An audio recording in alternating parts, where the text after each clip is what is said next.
Alors là, on va faire la vidéo pour expliquer qu'est-ce qu'il faut faire en cas d'orage. Bon, c'est vrai qu'on n'est pas tout à fait dans les bonnes conditions, puisque là, il fait très beau.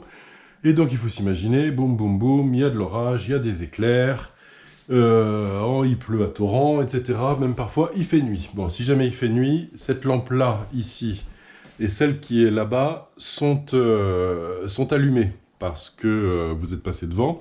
Et surtout, si jamais il y a une coupure de courant, elles s'allument aussi, donc vous pouvez les prendre, hop, et elles s'allument automatiquement. Vous pouvez même passer en mode lampe de poche, c'est très pratique. Voilà.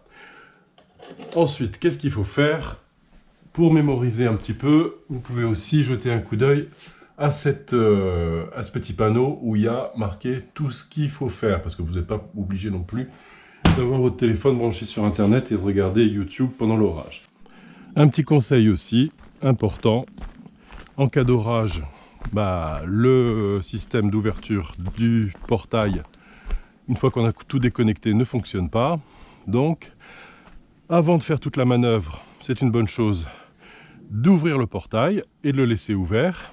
Et puis, évidemment, de penser à le refermer à la fin de l'orage. Le but, c'est de pouvoir entrer et sortir de la maison si jamais il y a une urgence quelconque, sans avoir besoin de débrayer les bras du portail. Donc la première chose à faire, parce que c'est quand même le plus important, le plus urgent avant que l'orage ait détruit tout le matériel électrique de la maison, c'est d'éteindre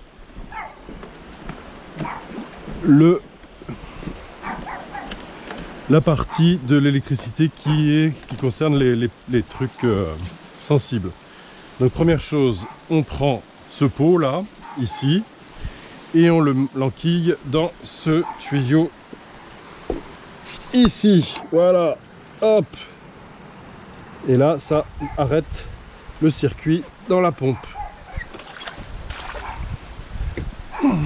Ensuite, avant que ça ait tourné trop, on va vite, vite, vite, hop, hop, hop, en marchant vite ou même en courant, à la cabane dite cabane western. Et ici, on commence par bling disjoncter et bling débrancher. Voilà, on laisse tout comme ça et on retourne dans la maison.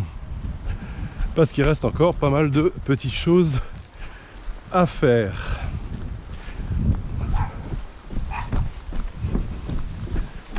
Oh là là là là! Qu'est-ce qu'il pleut, qu'est-ce qu'il pleut!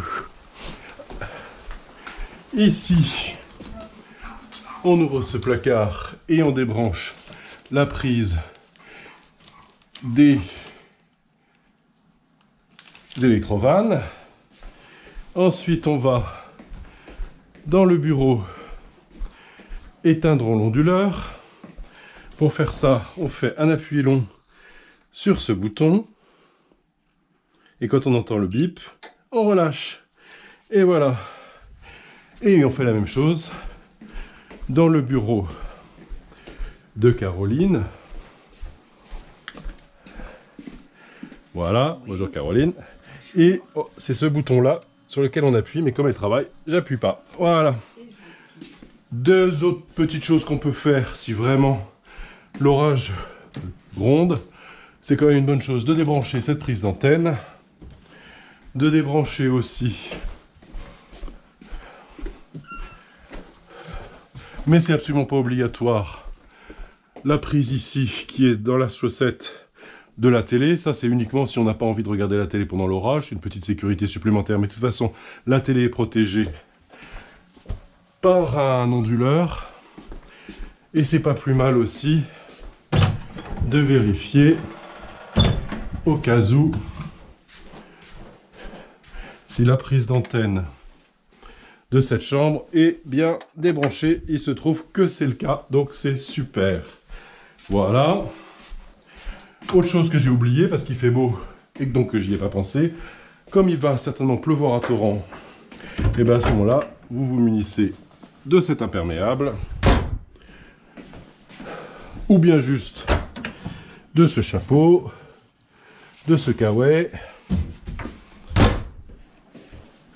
et peut-être de ce parapluie, voilà, c'est tout, évidemment. Quand l'orage s'est calmé, on refait tout en sens inverse. Voilà, merci.